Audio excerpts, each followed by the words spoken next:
Hey, TGIF. It's the end of another week and time for another Bible story with Pastor.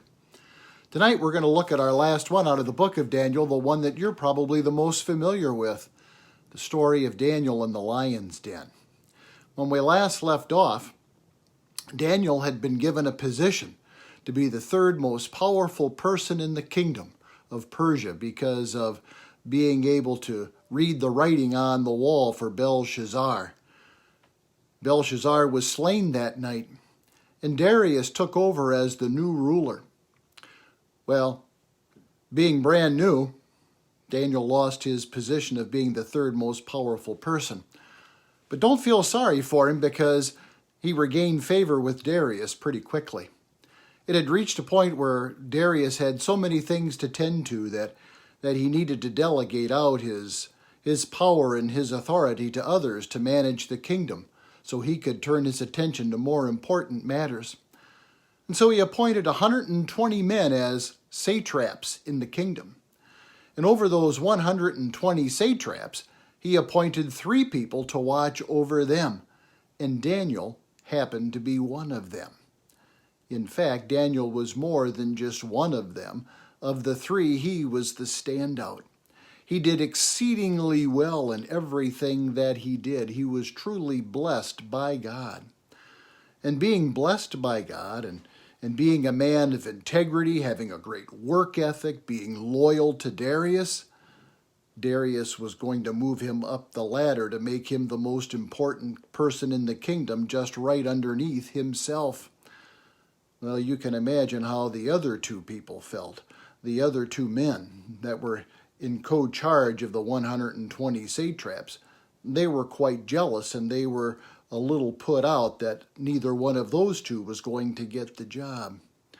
And as happens a lot of times with people that are greedy and corrupt and looking for power and influence, they find ways to knock people off so that they can have those positions. These 2 men and those 120 satraps, they got together and they plotted their strategy on how to get rid of Daniel. And they devised a plan. And they took the plan to Darius.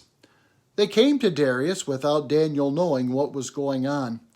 And they said to Darius, "O king, live forever. You are so great and wise and wonderful. Here's what we think you need to do. For the next 30 days, you need to make a decree that is irrevocable, unrepealable.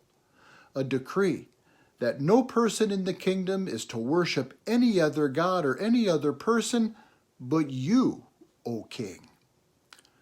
Wow, talk about buttering a guy up. They were doing very well at it.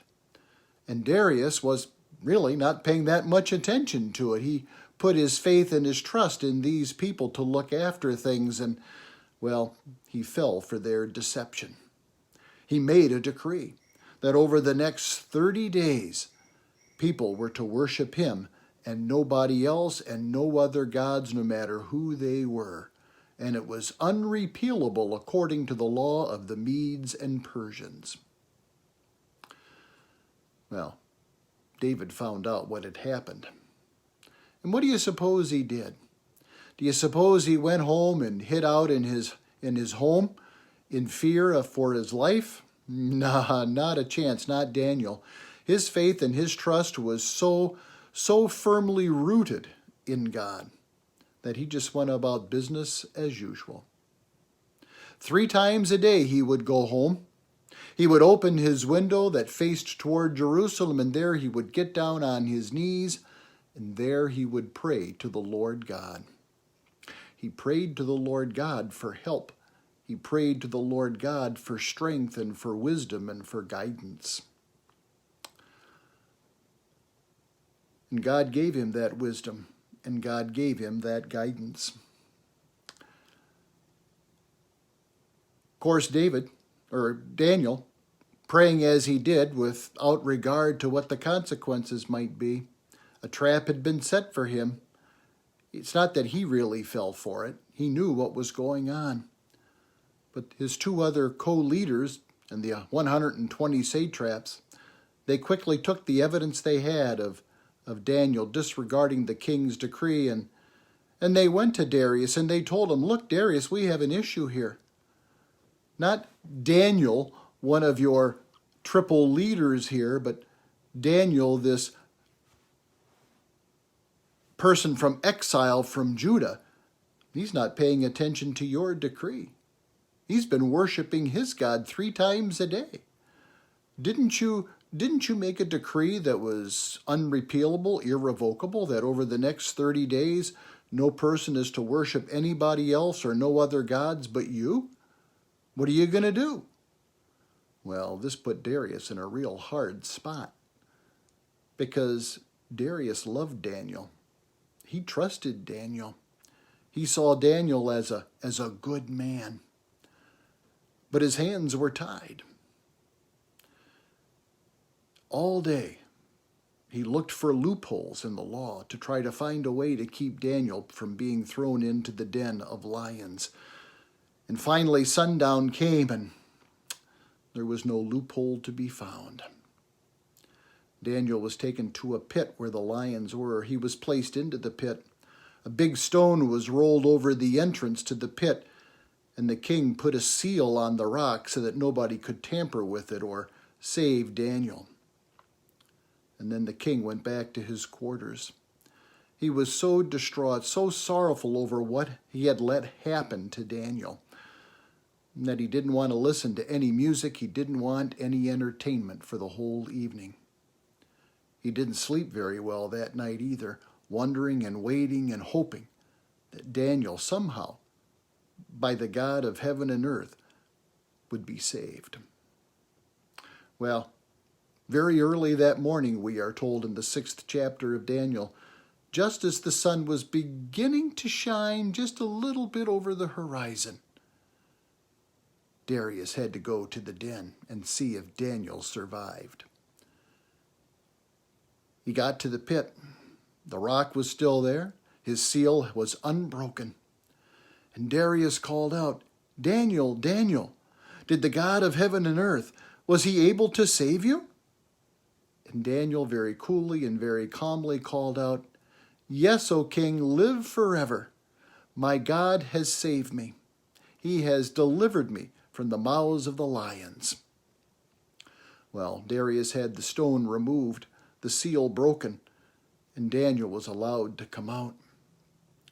And as Daniel came out, not only was Darius there, but the 120 satraps and his other 2 co-leaders. They all gathered around Daniel to take a look at him, and they were shocked, they were surprised, for there was not one tear on any of his clothing, not so much as a scratch on his skin. He was perfectly safe. God had most definitely shut the mouths of these ravenous lions who were so hungry they would have eaten whatever had been thrown their way. Darius was so relieved and so glad that Daniel was spared.